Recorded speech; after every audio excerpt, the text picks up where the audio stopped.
ከማንኛውም ሶሻል ሚዲያ ቪዲዮ ዳውንሎድ ለማድረግ እንዴት እንደሆነ ላሳያችሁ። ሰብስክራይብ፣ ላይክ፣ ሼር አድርጉልኝ። አወራረዱ እንግዲህ እንደዚህ አለው ፍቃድ እሰጠዋለሁኝ። እንደምታዩት መጀመሪያ ስከፍተው ኢንስታግራም፣ ፌስቡክ፣ ዩቲዩብ፣ ትዊተር እንደዚሁም ቲክቶክ አለው። እዚህ ጋር ሁሉንም ያመጣላቸዋል። ለምሳሌ እኔ አሁን ዩቲዩብን ከፍቼ ቪዲዮ ለማውረድ ፈለኩ። ቪዲዮ ሳወርድ እዚህ ጋር ሰርች ማድረጊያው ላይ መጣና የፈለኩትን ማውረድ የምፈልገውን ሰርች አደርግለታለሁኝ። ከዛም እታይ ዝቅልና ቪዲዮውን ከፍቼ ዳውንሎድ ምልክት ላይ የማከብባት አንድ ጊዜ ነካታለሁኝ። ከዛ ወደ ላይ ሳብ አደርግና እንደምታዩት በፈለኩት ሳይዝ መክፈት ወይም ማውረድ ይችላለሁ ቪዲዮውን ማለት ነው። ስለዚህ ይህንን ለማግኘት ፕሌይ ስቶሪ ላይ ትገቡና ህዳሴ ታብ ብላችሁ ሰርች ታደርጋላችሁ።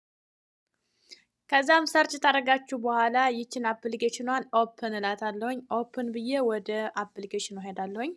እላይ ሰርች ማድረጊያው ላይ T42 ብዬ እጽፋለሁ። T42 ከዛም ይሄን ነካ አደርገዋለሁኝ። እንደምታዩት ወደ ላይ ሳብ ታደርገው ዳውንሎድ የሚል ይመጣልኛል። ዳውንሎድ የሚለውን ስነካው አፕሊኬሽኑ ይወርድልኛል። በዚህ መልኩ ተጠቀሙ። ሰላም ሁኑ።